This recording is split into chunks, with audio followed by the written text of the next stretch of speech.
রাশিয়ার বানানো কোনো যুদ্ধযান যখনই আলোচনায় আসে তখন বিশ্বের সবথেকে শক্তিশালী দেশগুলো চুপসে যায়। কিন্তু সম্প্রতি রাশিয়া যা সামনে এনেছে তা যেন একেবারে তৃতীয় বিশ্বযুদ্ধের ঘণ্টা বাজিয়ে দিয়েছে। রাশিয়া তৈরি করেছে বিশ্বের সবচেয়ে বড় এবং সবচেয়ে গোপনীয় পারমাণবিক সাবমেরিন বেলগোরোড। এটি কেবল একটি সাবমেরিন না, এটা যেন সমুদ্রের তলে ঘুমিয়ে থাকা এক দৈত্য, যার জেগে ওঠা মানে পৃথিবীর শান্তি নষ্ট হয়ে অশান্তি শুরু হওয়া। রাশিয়া এই একটি সাবমেরিন দিয়ে বিশ্বের সবগুলো দেশকে অনবরত চোখ রাঙানি দিয়ে যাচ্ছে। বিশ্বের অন্যান্য দেশ এমনকি আমেরিকা এবং চীনও জানে তারা চাইলেও এমন একটা সাবমেরিন আগামী 10 বছরও তৈরি করতে পারবে না। এই সাবমেরিন বানানো হয়েছে পৃথিবীর সবথেকে গোপন জায়গায়, কারণ বাইরের বিশ্ব যদি খবর পেয়ে যায় রাশিয়া বিশ্বের সবথেকে বড় পারমাণবিক সাবমেরিন বানাচ্ছে, তাহলে জাতিসংঘের থেকে বিভিন্ন ধরনের সমস্যা তাদের দেশের ওপর পড়বে। রাশিয়ার এই সাবমেরিনের দৈর্ঘ্য প্রায় 184 মিটার, উচ্চতা 15 মিটার এবং এর ওজন প্রায় 30,000 টন। এটি এত বড় যে এর ভেতরে আরেকটি সাবমেরিন বসানো আছে। এটি আসলে রাশিয়া এমনভাবে তৈরি করেছে এটা পানির নিচে, পানির ওপরে, এমনকি আকাশেও অ্যাটাক করতে পারে। তবে এই সাবমেরিনের সবচেয়ে রহস্যময় এবং ভয়ঙ্কর অংশ হল এর গোপন অস্ত্র পোসেইডন। এটি একটি অটোনোমাস নিউক্লিয়ার টর্পেডো বোমা, যা সমুদ্রের একদম নিচ থেকে 10,000 কিলোমিটার দূরত্ব পর্যন্ত অ্যাটাক করতে পারে।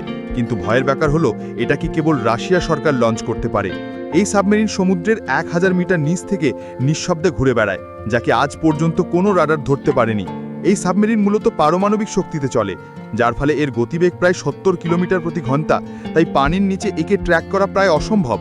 রাশিয়ার এই সাবমেরিনে যে পারমাণবিক মিসাইলগুলো থাকে সেগুলো পুরো একটা দেশকে মুছে দেওয়ার জন্য যথেষ্ট। জানলে অবাক হবেন, এই সাবমেরিনে এমন এক ধরনের বোমা রাখা হয় যেটা পানির নিচে ফাটানো হয়, যা 300 ফুট উঁচু ঢেউ তৈরি করতে পারে। বিশ্বের বড় বড় শহর যেমন new York, Los Angeles, London বা টোকিও 1 ঘন্টায় সম্পূর্ণ মুছে ফেলতে সক্ষম। এই সাবমেরিন আরও অনেক কিছুই করতে পারে যা আপনি জানেন না।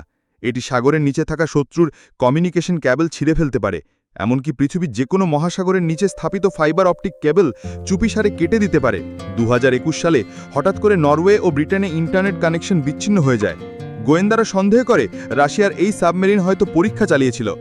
রাশিয়ার এই সাবমেরিনের ভেতরে পানিতে চলা 2টি রোবট রয়েছে, যেমন ক্লিভেসেন 2 RPM ও হার্পসিকর্ড, যা গভীর সাগরে গিয়ে ভূমিকম্প তৈরি করতে পারে, শত্রু দেশের যে কোনো জাহাজ বা সাবমেরিন খুঁজে বের করতে পারে।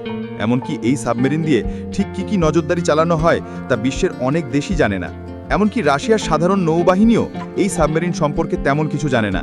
এটি সরাসরি রাশিয়ার প্রেসিডেন্টের আদেশেই চলে। বিশ্বের অন্যান্য দেশের সেনা প্রধানরা বলেছেন এই সাবমেরিন দিয়ে রাশিয়া একটা স্পষ্ট বার্তা দিচ্ছে, আমরা প্রস্তুত, শত্রুরা সাবধান থাকো। এটি যুদ্ধ শুরু করার জন্য নয়, বরং যুদ্ধ শেষ করে দেওয়ার জন্য বানানো এক মেশিন।